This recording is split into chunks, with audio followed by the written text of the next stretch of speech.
This is our monthly DARIA session. DARIA being the Drug and Alcohol Research and Innovation Active Learning Network, which is a collaboration between NCRED, the National Centre for Clinical Research and Emerging Drugs, in partnership with St Vincent's Hospital.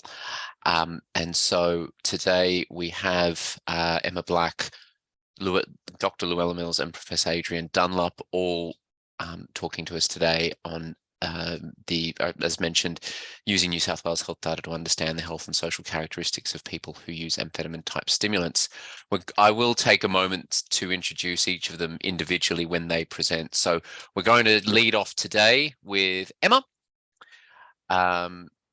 who will be talking first. I'm sorry, just bear with me while I think I just typed it. Technical glitch there. Emma is a project officer at the University of Sydney in Drug and Alcohol Services, Southeast Sydney Local Health District, and she's worked in public health since 2002, mainly in drug and alcohol research, but including 4 years in perinatal mental health research. And she's successfully managed a variety of research projects over that time, from small-scale interview-based studies to much larger, more complex cohort studies, and it is always challenging managing those cohort studies. Before arriving in Australia, she was a client support worker and NSP worker at an outpatient substance use treatment service in Cardiff, Wales, and she's going to lead us off today. So please, Emma, take us away. Hi, can everyone hear me? Someone tell me. Loud and clear. Great, thank you. So hi everyone, and thanks for coming along today. As mentioned, we're here to talk about some research that we did to try and better understand amphetamine type stimulant use in the drug and alcohol treatment population. I'd like to start by acknowledging that we're joining you from Gadigal and Bidjigal country here in Sydney, and Adrian is joining you from Awabakal country in Newcastle. I'd like to pay my respects to elders past, present and emerging, and to extend those respects to any First Nations people joining us today. So in terms of an overview, I'll start by describing the health and social characteristics of clients who use amphetamines at entry to alcohol and other drug treatment. Lou's going to talk a bit about patterns of use among clients in opioid treatment programs. And Adrian's going to pull everything together at the end with a bit of a discussion about what all this might mean. So let's get started. So the work I'll talk you through now is based on a paper that we had published a few months ago, and I just put a quick screenshot in here to show you, but I'm happy to share those details at the end if that's useful for anyone. I'd really like to acknowledge the many people who made this project possible. In particular, I'd like to acknowledge NCRED, who funded the project, and I'd also like to acknowledge that this work involved a collaboration of researchers, project managers, service directors and academics across New South Wales and also Tasmania. And of course, I would also like to acknowledge the clients and the staff at all of the participating services, including the data and health information managers who supported us so kindly. So as I'm sure many of you will be aware, amphetamine type substance use or stimulant use is not just an Australian phenomena. According to the World Drug Report, 1 in every 1,000 adults worldwide report having used amphetamines in the past year. And this figure is just over 1 in 10 or 1 in 100 or 1.3% in Australia and New Zealand.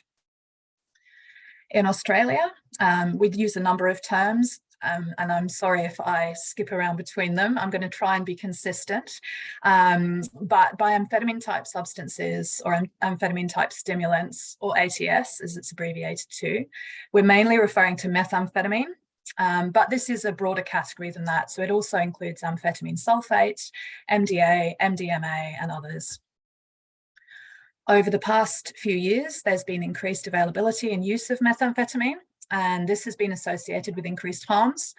Although more recently, research suggests that these have plateaued or declined slightly. New South Wales ED presentations and public hospital admissions for methamphetamine use remain substantially higher than they were a decade ago, as have the number of ATS-related deaths. So that's what we know about use in the general population. And I'd like to talk a little bit more now about use among people attending substance use treatment. So we know that a proportion of people who use amphetamines do seek treatment, as amphetamines are now the second most common drug for which people attend treatment services after alcohol. So this represents just over a quarter of people attending treatment each year. Now, I should clarify here that these figures refer to publicly funded treatment services. So it does exclude private settings such as private clinics and rehabs. And the information reported here is from the National Minimum Data Set for alcohol and other drug treatment services. And in that published information, it only refers to completed treatment episodes. So it doesn't include people who are in ongoing treatment. So in fact, until now, our understanding of client characteristics and substance use patterns has been limited to some smallish cohort studies, clinical trials, and as I described just now, the minimum data set. So these data sources tend to either provide very detailed information about a smaller number of people, which can make it difficult to generalize to the broader population, or in the case of the minimum data set, it provides a valuable but restricted amount of information about a larger number of people. And so we hope that the present study might find that sweet spot between the two.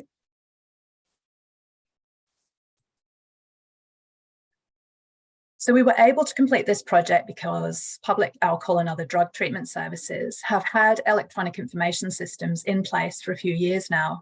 And this allows us to extract and consider the characteristics of the client population on a much broader scale and in more detail than previously. Now, while I did say on the previous slide that our data aren't representative of all treatment services, the public system in New South Wales does provide 62% of the treatment episodes. So we still think it's very worthwhile to look at this information. And the reason we're interested in all this information, of course, is to hopefully help make treatment work better for clients. This information can help with treatment planning, treatment provision, workforce development, and workforce planning as well. So to be more specific, our research question on this paper was, at entry to treatment, is there an association between frequency of ATS use and clients' other substance use, social conditions, health and well-being?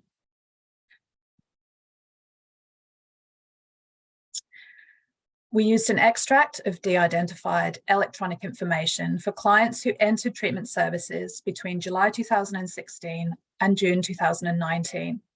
The information was taken from the initial assessment conducted when the client entered treatment, so their first assessment. 6 local health districts participated, and together these collectively provide services to around 44% of the New South Wales population aged 15 years and over. Largely, this information represents community-based outpatient services, although there were some inpatient services such as detox also included. Our data come from 2 main sources. So we were able to access closed and open treatment episodes from the MDS. And we also included a clinical tool called the Australian Treatment Outcomes Profile, which is also known as the ATOP. It complements the MDS, and it's a clinical tool that assesses a range of domains over the preceding 28 days. So these are the items that we included. We had age, sex, country of birth, preferred language, principal drug of concern. So that's the substance for which the client was primarily seeking treatment, as well as patterns of past 28 days use of other substances and injecting behaviour. We also included days of work and study, whether the client had been experiencing housing stress, whether they'd been caring for or living with children, whether they'd been arrested or experienced violence. And we also included client ratings of recent psychological and physical health and quality of life. So hopefully you can see here that in the majority of, in all 3 groups, so in the columns, they were majority male, Australian born, and had English as their preferred language. The group who had not used amphetamines at all in the past 28 days had an average age of 40 years, And the two groups who had used amphetamines were both in around their mid-30s on average. In this group as a whole, as I've shown in the orange graph, most people were seeking alcohol treatment, and this was followed by opioids, amphetamines, and cannabis treatment. Now, I should point out here that from now on, we've combined everyone. So this is not just about people seeking treatment for methamphetamine use. This is everyone who's presenting for treatment, whether it's for opioid use, alcohol use, cannabis use, etc. And so taking everyone together on the pie chart, you can see that just over 3/4 reported no recent amphetamine use. 15% had used at low frequency. So this is equivalent to fewer than 3 days per week. And 8% had used at higher frequency. So this is from between 3 days a week to every day. On the bar chart, you can see some differences between the groups. For example, the group reporting high frequency ATS use, which is in the orange colour,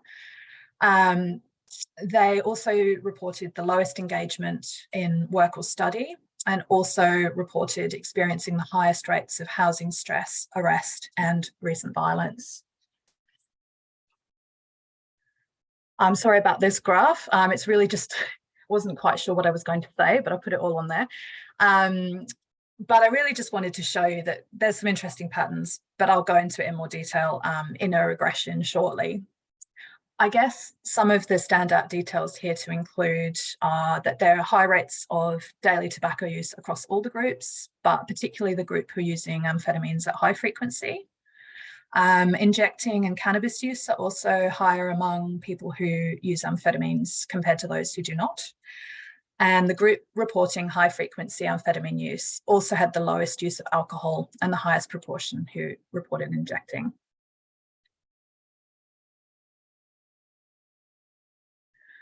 These graphs show the proportion of each group in yellow who were experiencing poor psychological health on the left, physical health on the top right, and quality of life on the bottom right. And I guess the key things that stood out to me here that I wanted to point out to you were the group who reported the high frequency ATS use also had the highest proportions who reported psychological distress. So that's the 70% I've put the arrow towards, and poorer quality of life as well, which is over on the right-hand side. But what does this actually mean, given that there are a lot of different factors that might be explaining these results besides amphetamine use? So ideally, we would have liked to have conducted something like a linear regression, which looked at days of use as the dependent variable.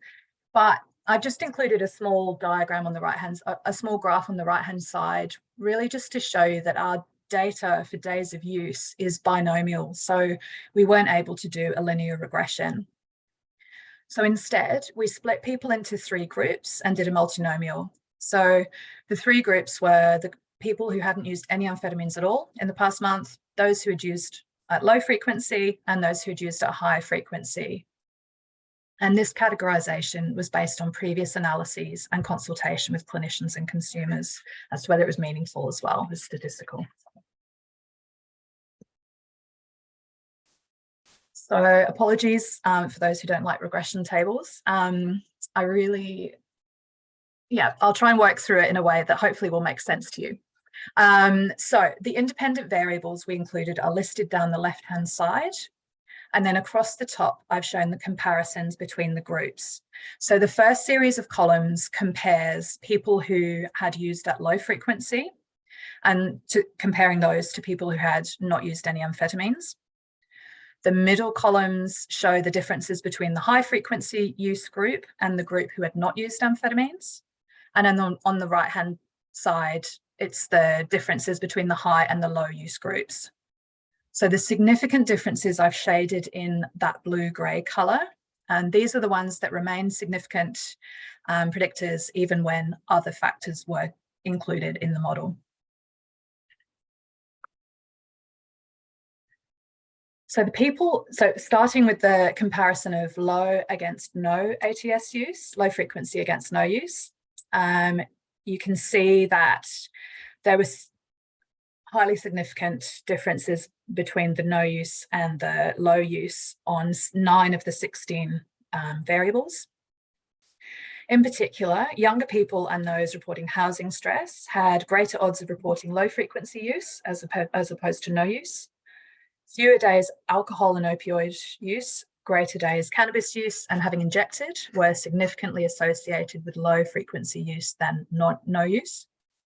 And clients reporting poor physical health also had significantly greater odds of being in the low frequency group as compared with non-users. There's a similar pattern of results when comparing high frequency to the no use group. In particular, people who reported younger age, housing stress, recent arrest, fewer days of alcohol use, fewer days of non-treatment opioid use, greater days of cannabis use, injecting, poorer psychological health and poorer quality of life, all had significantly greater odds of reporting high frequency ATS use than no use. And then there were the fewest significant differences between those who had used ATS at high frequency compared to low frequency. Only 4 of the variables remained significant once they were put into the model. And in particular, it was people who,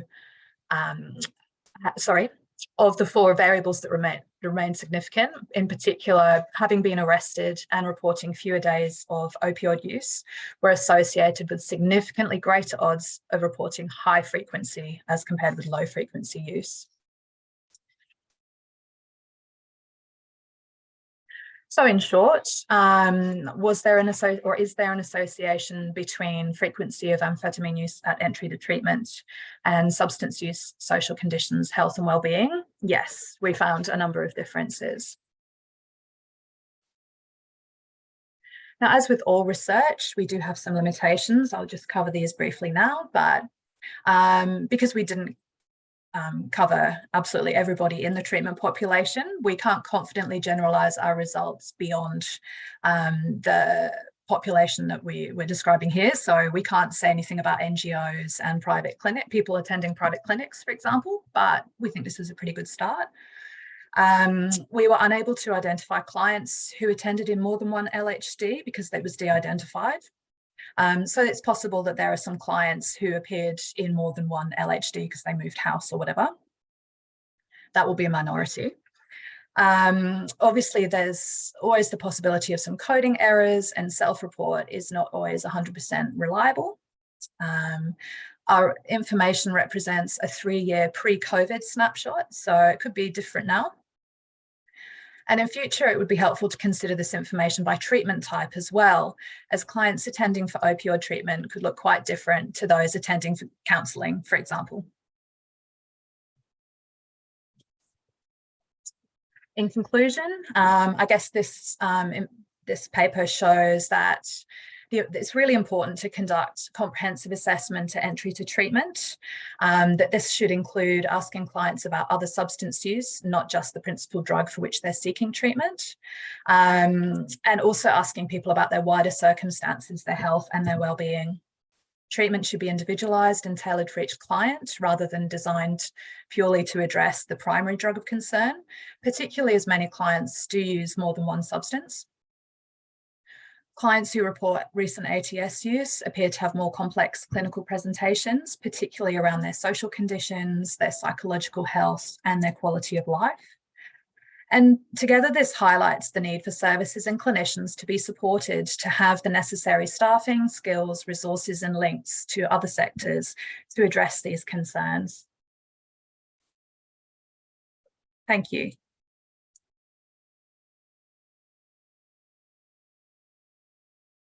Thank you, Emma. Before we move on, we did have a question come up. Sorry, I'll turn my video back on as well. That being that your classification of frequency of methamphetamine use is ordinal. So obviously, yeah, rather than saying categorical, we're saying, using higher amounts would be one classification, lower amounts is one classification, none is another.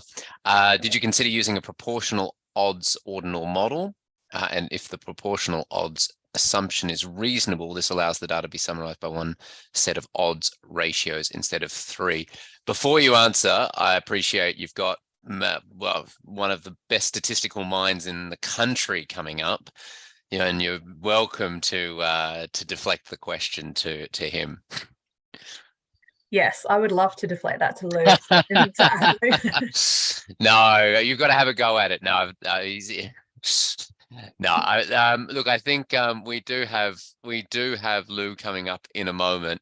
So I think I think it'd be good to get his take on that. Perhaps he can answer that at the end of his discussion.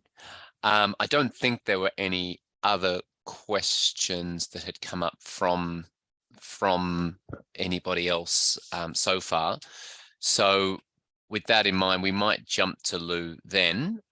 So for those of you not familiar with Lou, Dr. Llewellyn Mills is an early career researcher specializing in clinical addiction research, and he's based at Langton in Surrey Hills.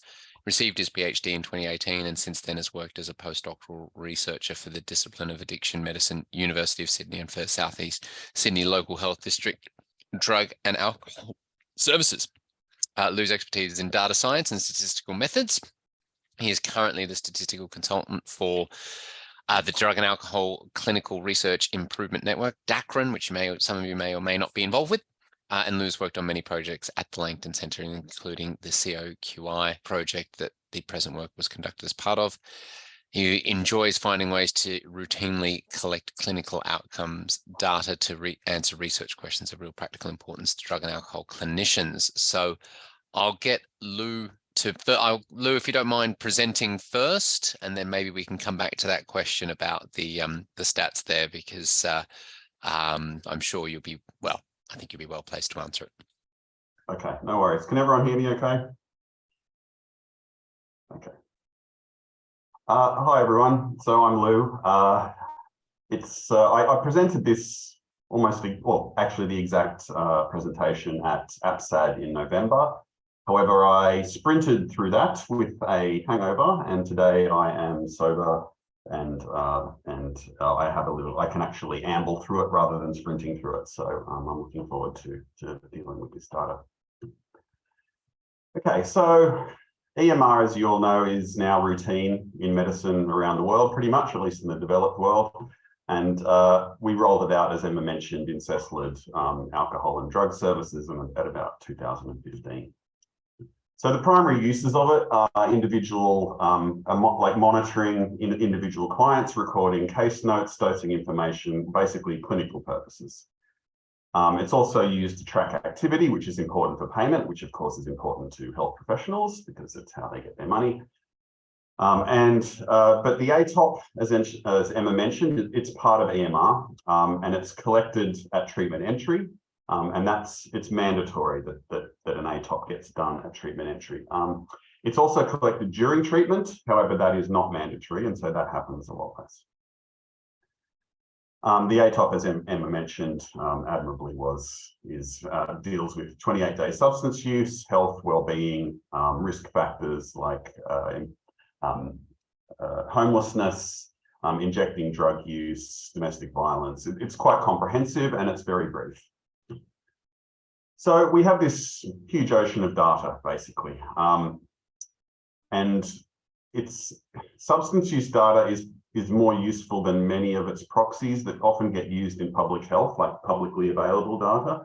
For example, emergency department admissions or visits to AOD services, being sectioned under the Mental Health Act. These are all publicly available. But they're often used as a proxy for probably what we're most interested in, which in the alcohol and other drug field, which is substance use. Now, this data allows us, the substance use data, I would say, is probably the proximal goal of substance use treatment. You're treating someone for their substance use. What you want to monitor is when you treat them, does that substance use go down? So basically, it's very valuable collecting outcomes data because it allows us to determine whether the treatments we've developed are working. and compare them, for example. So if one's not working, you can maybe tweak it, you can assess it alongside other services, and this is very important for quality improvement, obviously. However, it also presents great opportunities for research. We have this huge ocean of data, and we've started looking at it. Where I work, we've spent a lot of time basically validating the ATOP, coming up with the thresholds for use that the clinicians can use in order to use it as a clinical instrument to monitor whether patients have deteriorated, improved, or stayed the same. However, there are also great and now we're actually starting to be able to use it for research purposes to ask, real clinical questions, and I think there's a lot of potential in the future for that. The other thing is you don't need a grant to get it. I mean, you need to have the money to pay someone to interrogate that data, but you don't actually need to get an HMRC grant in order to answer some of these questions. So I'm going to look at the outcomes data over time for clients in opioid treatment who use amphetamines, and that's about 1/4 of them. So evidence from around the world suggests that stimulant use leads to poorer OAT outcomes. So cocaine use among methadone clients is associated with poorer treatment retention and more heroin use. And amphetamine type substance use is associated with greater social dysfunction and poorer psychological health. So these are studies that the first line was from the US and Europe, where cocaine is the main stimulant of choice. And the second one is from an Iranian study, actually.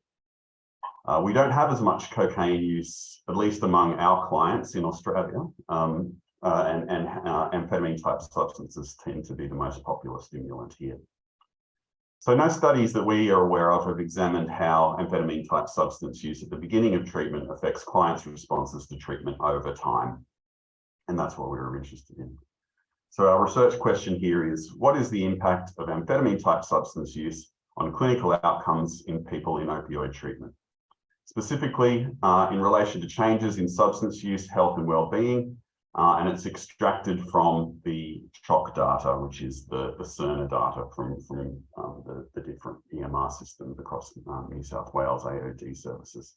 So we're interested in whether frequency of amphetamine type substance use at treatment entry has an impact on 1-year treatment outcomes.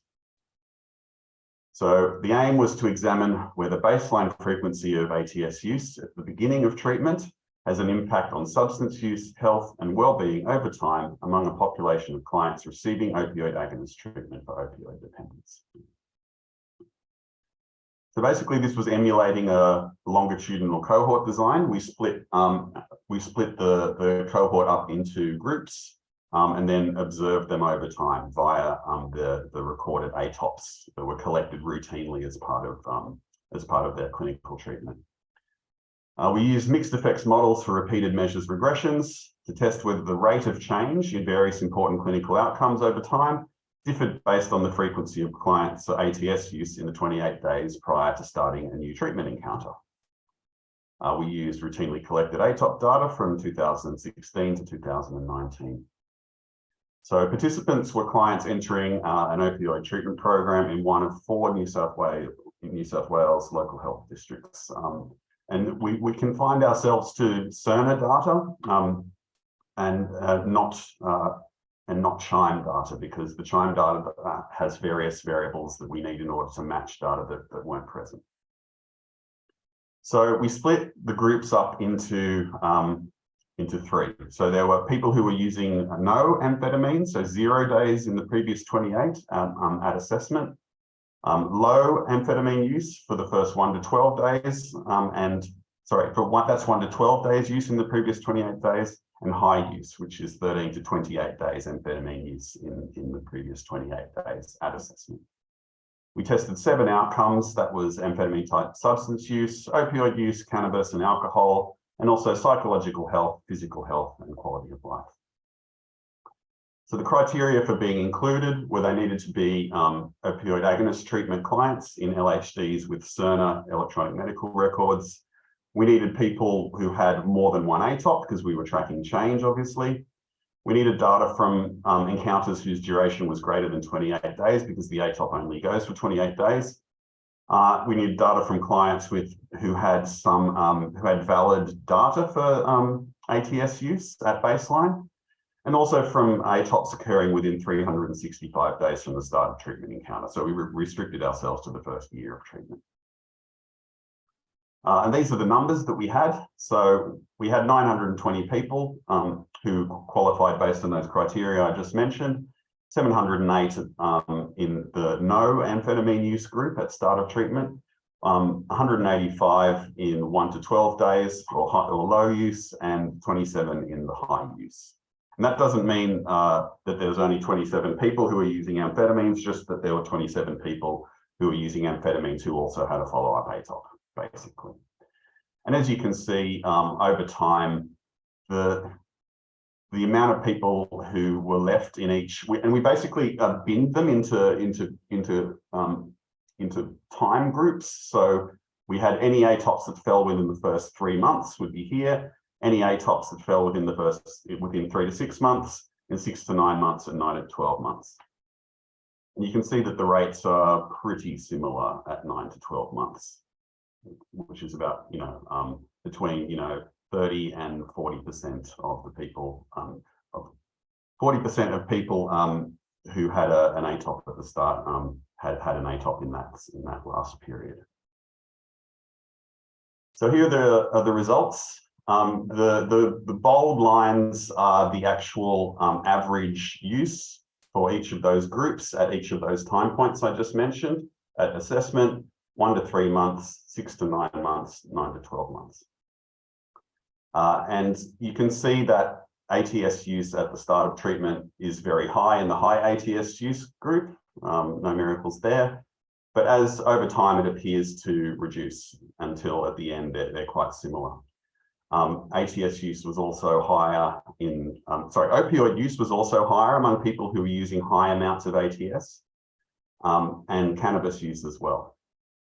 And we'll look at that in a bit more detail. So what we've got here is a big confusing table, and it basically, these numbers here show the estimates for the difference in ATS use between those three groups.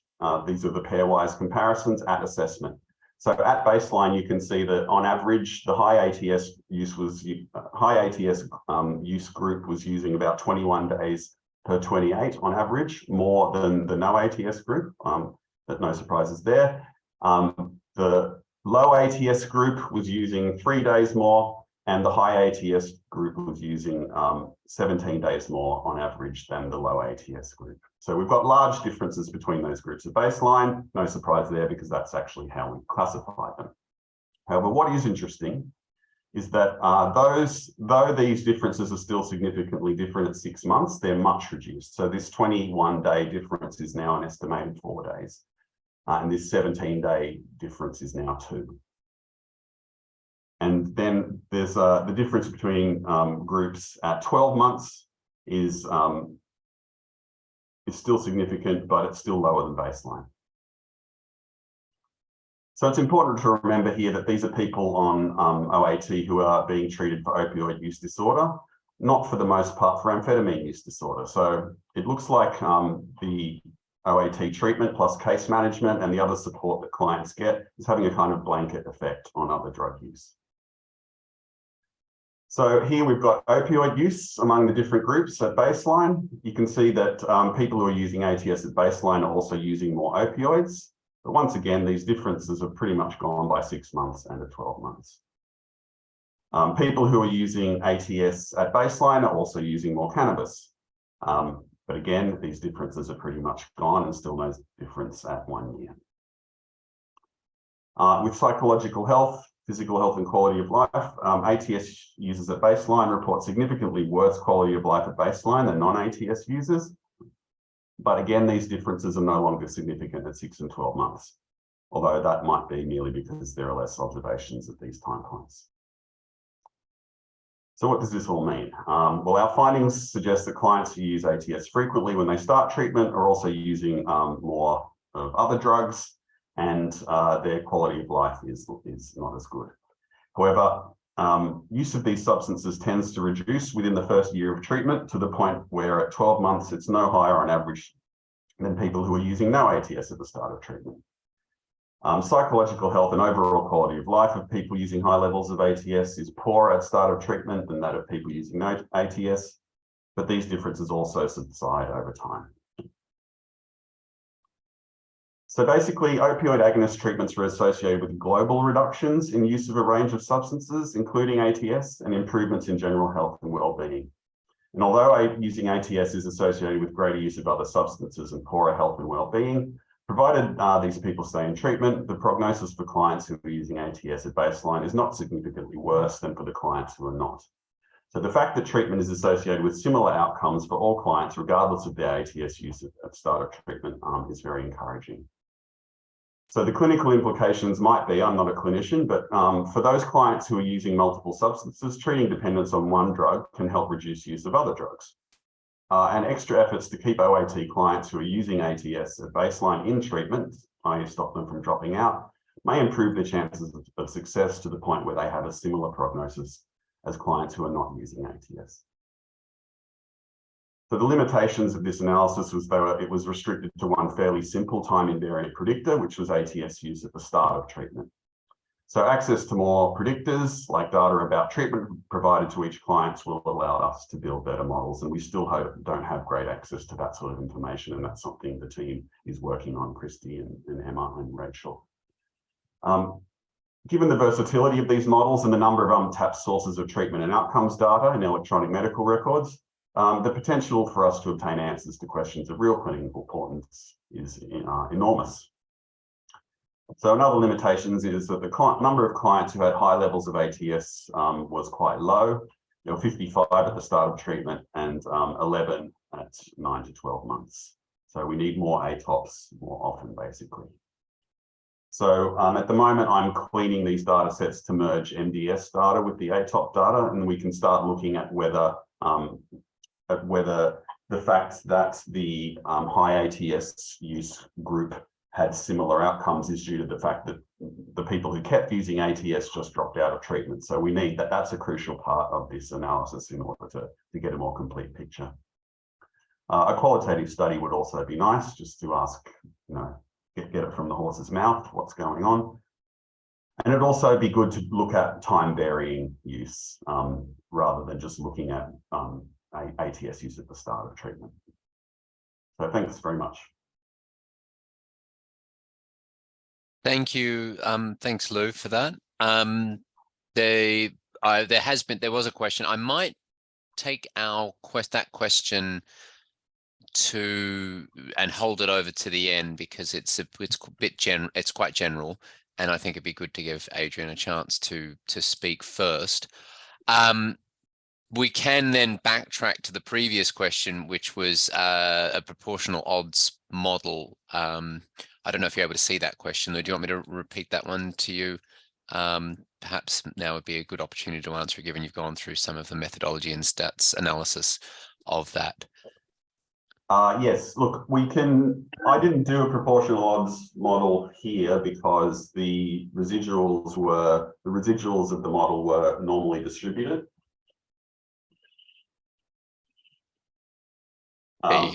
Sorry, but the residuals were normally distributed, which meets the criteria for what you need to do in numeric analysis. I'm not sure about Emma's data, but it's something to consider for sure.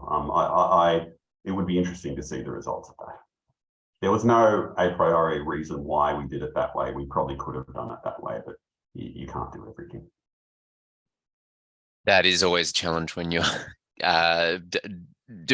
setting up these projects and then trying to work out which tests to use. There are a million that one can use. Yeah, I can't tell you how many times I've published a paper and then found out that there's another analysis that would have worked better sort of 3 months later. Yeah. There's always another analysis. It happens to everybody.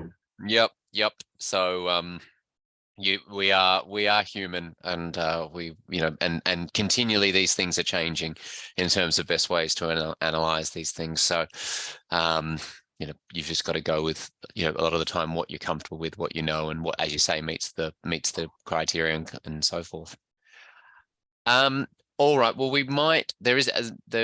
I also have questions, but might hold over till Adrian's had a chance to present, because I think Adrian's going to answer some of those questions in his talk. So for those of you who don't know Adrian Dunlop, well, you should. He has over 24 years experience as an addiction clinician and researcher, and serves as the director of addiction medicine senior staff specialist within Hunter, New England Local Health District and Drug and Alcohol Clinical Services. Conjoint professor with the School of Medicine and Public Health, University of Newcastle, member of the Centre for Translational Neuroscience and Mental Health, University of Newcastle Hunter Medical Research Institute. He was the Chief Addiction Medicine Specialist for the Centre for Population Health for 4 years. Past president of APSAD, New South Wales ACT branch, chair of Australasian chapter of addiction, and that I believe he's currently doing that. So there was a few pasts in there, but I believe he is still currently the chair of the Australasian chapter of addiction medicine, RACP, and was awarded a Churchill Fellowship in 2005 and a James Rankin Orator in 2012. So I think he's going, Adrian, you're going to sort of bring this all together and point out what's clinically relevant for people from all of this data moving forward. Great. Thanks, Chris, very much for that introduction. The bio I've got going around must be a bit old because it's 29 years now, or 29 and a half years. So I've been around a while, I guess.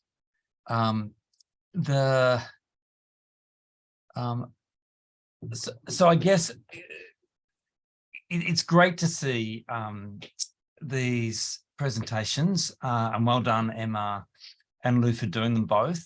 I can remember back to having some discussions with Nick Lenziris and others back around 2009, 2010, and the lack of an outcome measure in Australian drug and alcohol treatment, and thinking about what we could do and what we could adapt. And of course, the British treatment outcome profile was the one that we looked at to adapt for Australian conditions. Enormous amount of work done by Christy Mammon and a bunch of others, and great to see some data like this now. But I guess, yeah, we'll first try to answer the question, what does all this mean?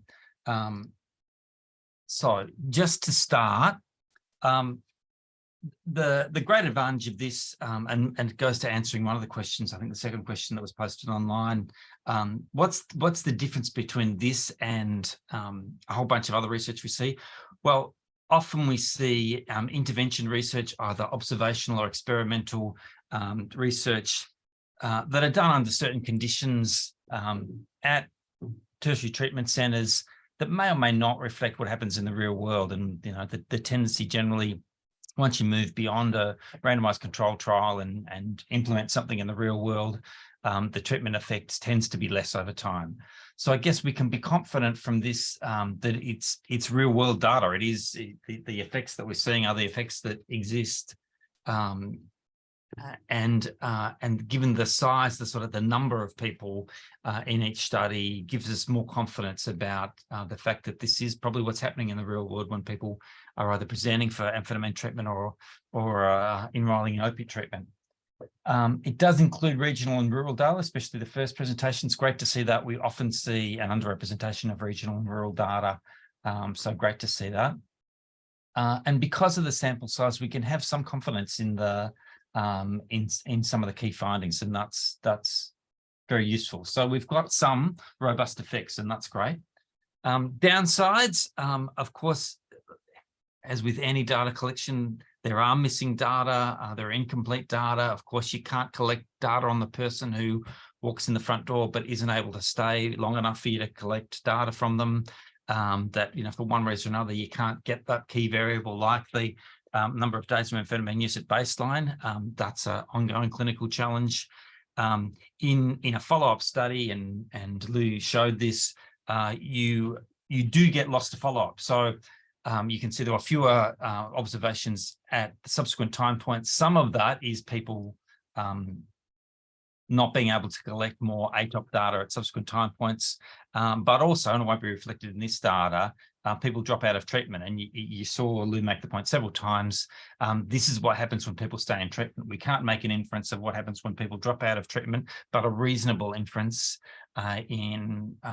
generally in drug and alcohol work when people have dependence issues is that they'll relapse to use that they had at baseline. As Emma stated, it's public drug and alcohol data, and there's limitations in trying to generalize it to other services. I'll come back to that maybe.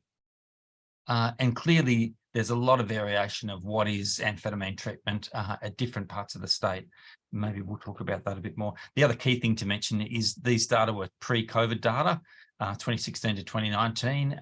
The treatment system has changed to some degree. Certainly, it got a big shake-up during COVID. So are things the same now? The only way we know is by collecting more data and analysing more data. So some of the key things from Emma's presentation: amphetamine use clearly is very important.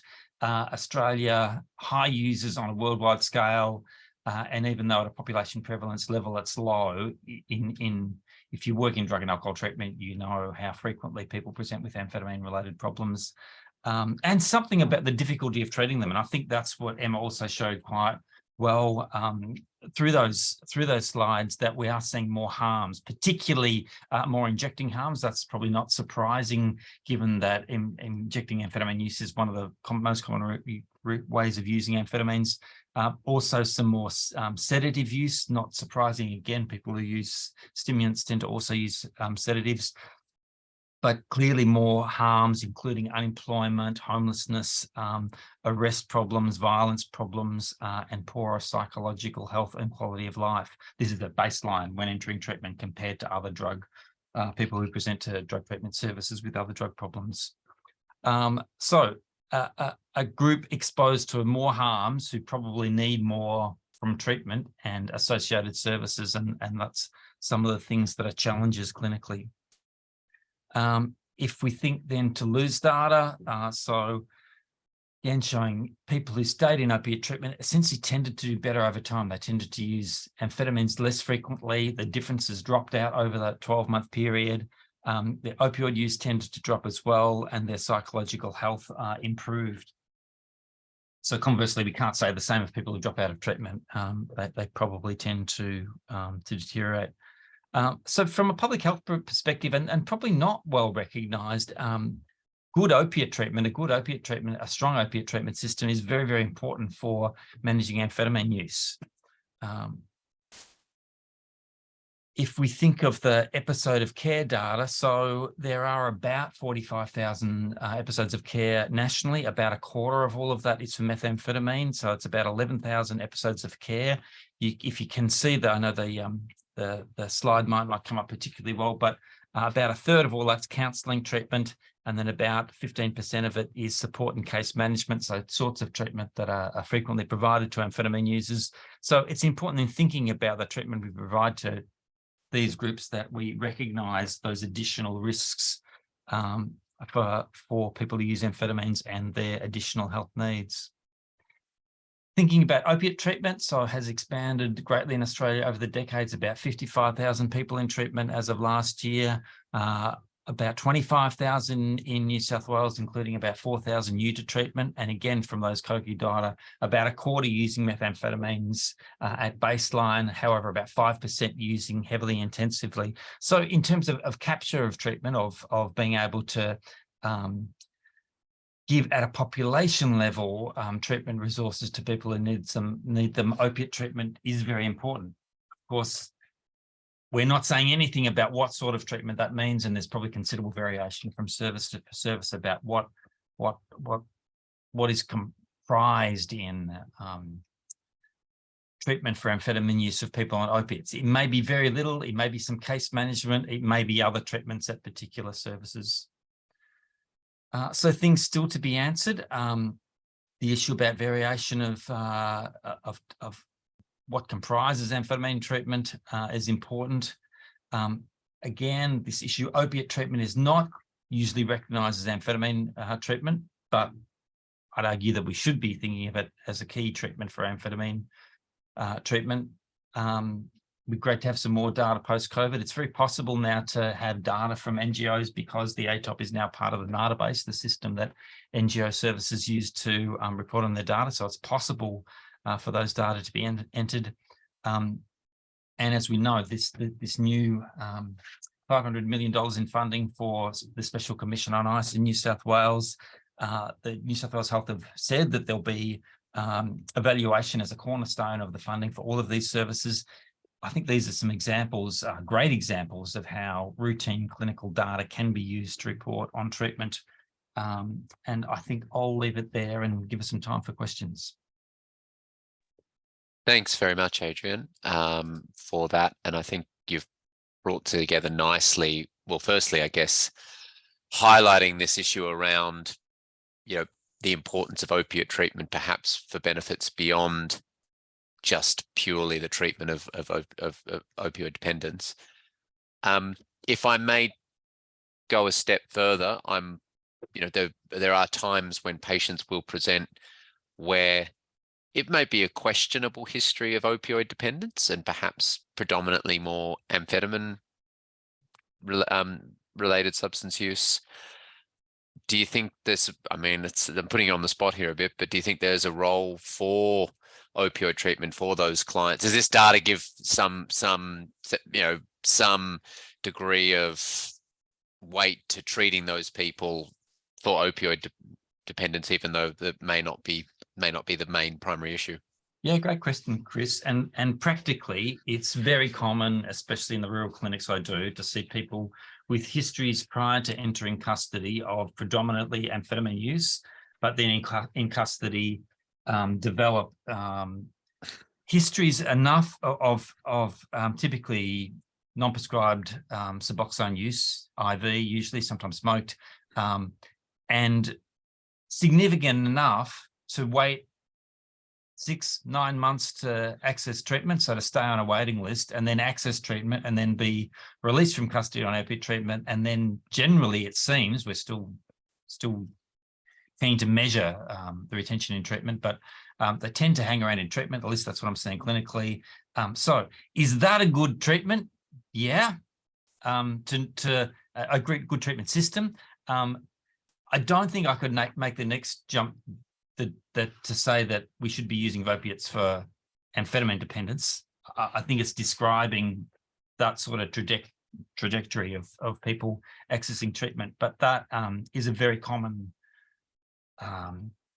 drug use history that we see of people coming out of custody. Agreed, absolutely. It's very common to see that pattern of often utilizing sort of whatever one can get in a regional center where your access to heroin may be limited. And as you also pointed out, there is quite a lot of illicit opioid, particularly buprenorphine, in the custody system, and so and I think sometimes use that. It wasn't until COVID, until the visits dried up and supply dried up quite, to this extent. There were 7 or 8 riots in New South Wales prisons for people rioting for opiate treatment, that we had no idea of how significant that supply issue is, but it's very significant. Yeah, absolutely. Couple of other questions then, pivoting away. So perhaps going back to you, Emma, how does this research differ from other current research that exists on this topic? In fact, I think anybody who wants to jump in there, any of our panelists who want to jump in. Yeah, so it might not be news to anyone in terms of the results that we've got, because other research has shown similar patterns of results, but it's the first time we've been able to show it in such a big sample size. So it really gives kind of more weight to the fact that this is, it is what we're seeing is what's happening. And it also gives more detail. It adds to what we already have from the minimum data set. So yeah, I guess that's my take on it, but I'm open to others to speak to. Getting some nods there, and I see. Thank you for answering the question in the chat there as well. Lou, I appreciate you've answered the other question that's in the chat there, but I think it'd still be nice to just talk about this for a moment. Someone's asked about, is quantity of substance use is that collected as part of ATOP? If so, was the examined, and then you've pointed out that alcohol is obviously one that's collected well because we have this concept of a standard drink. Yeah. You've made the point that it's quite poor when it comes to other substance use. Yeah, because I mean, we're talking about if you're doing a clinical trial where you can sit down with someone for half an hour and ask them, you know, what sort of potency is the amphetamines you're getting? How many lines did you have? How many grams would you say these lines translate to? You know, if you've got the time, you can do that. But this is the ATOP is a convenience measure. It's designed to get some information with people who are very busy and don't really have time to collect it. So we don't have the time to get really good quantity information for drugs that aren't regulated. We can get it for alcohol, like you said, because the amount of alcohol is on the bottle and is published online. So you can you know, transpose that quite easily. But you know, frequency is something that's subjective. You can just ask them how many days have you used. So you know, it's ideally we would have the time to get really detailed information, but unfortunately we just don't. No, I completely agree. I think at this stage we are with those substances bound by days used, and a lot of the analysis that's done on these things is done by, you know, changes either up or down in days used, and I'm now experiencing the same issue with vaping. I've had one person ever who could actually tell me the strength of the vape they were on, because a lot of times they're illegally bought. They don't want to advert the product. They don't want to say how much they don't want to say there is nicotine in there, because then it's easy to say that's an illegal product, whereas it's much harder for police to say it's an illegal product if there's nothing on there advertising that. So again, it's tough to know what actually people are consuming. Yeah, and just Chris, just going back to the history, we had knowledge of the prior history of trying to implement the BTOM, the brief treatment outcome measure, which wasn't that brief and wasn't picked up by clinicians, and still is used in, I think, in merit services used for evaluation, but it's a real challenge to get clinicians to collect routine clinical outcome data. And so that was one of the key things in developing and implementing the ATOP, is it couldn't be too long. We couldn't have too many questions. So every time you add a question, you decrease the response rate, and that's why there's more focus in these presentations about frequency than quantity. Yeah, it's a profit loss equation, right? You sacrifice the length in order to get people to actually do it. So you know, we're looking at the truth through frosted glass, admittedly, but we can get an outline. You know, it's not super accurate, but it's better than nothing at the moment. And I think the point that came home to roost really here is, I mean, and I'm guilty of it, is we just don't do enough ATOPs down the track. And I don't know how we solve that problem other than, you know, I mean, in some clinical systems, there are triggers and reminders to do them. They don't take long. And in fact, I don't think you actually have to stay with the patient while they do it, do you? Like, so they could just do it in the wait room, couldn't they? I mean, and then it be entered later. Or is that not right? Self-completed ATOPs we haven't yet validated. Okay. No, sorry. Okay. So could they be done? Yes, but we haven't validated self. No. Okay. Do you think that's a way forward or not really? It's one of the things to do. Fair enough. Lots to do.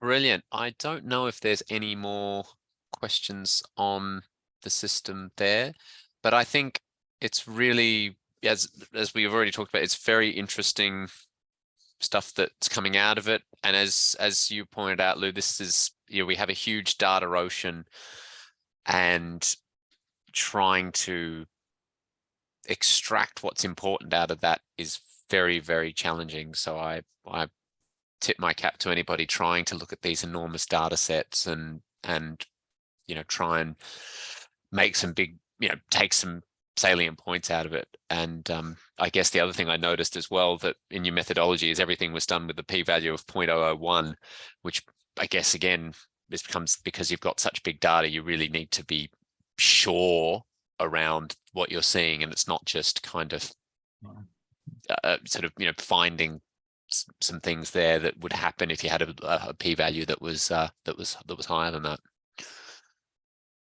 Yeah, effect size becomes the measure of things here, not p-value, when you're dealing with tens of thousands of people. Yep. Brilliant. Well, look, thank you. Thanks to all three of our panelists today for a really interesting look at an interesting cohort of people, and perhaps one we don't know quite as much about because, as I say, our treatments aren't as good. We do struggle sometimes to keep people engaged with treatment, and maybe we, moving forward, just engaging these patients in new and novel ways may well be a way to treating what is a very difficult thing to treat to begin with. I've been asked to point out as well that we have the latest video abstract by NCRED, or VAN, about the Methamphetamine Data project is live on YouTube. That's in the comments there. So if you're online now, please click that. Even if you don't read it, look at it now. You can look at it later. It's easier to find now if you click that link rather than having to Google these things. And Daria will be back next month, and we will have Chris Morell from the Australian Treatment Outcomes Study and myself presenting on the ATOS cohort, which is a 20-year, which is a large Australia's, well, it's perhaps I believe it's the largest cohort study in the world of people with heroin dependence, and they've recently completed the 18 to 20-year follow-up of that. And the first paper for that, or the main outcomes paper for that, was released earlier this year, looking at trajectories around substance use, criminal activity, and so forth, and of course death. So Chris Morell will be presenting on that, and I'll be having a look at some of the physical health aspects that have come out of that study as well at 20 years. So should be a good follow-on from what we've had today, but looking at a different substance use and perhaps over a bit of a longer time frame. Hopefully see you all then. Otherwise, thank you very much for joining us.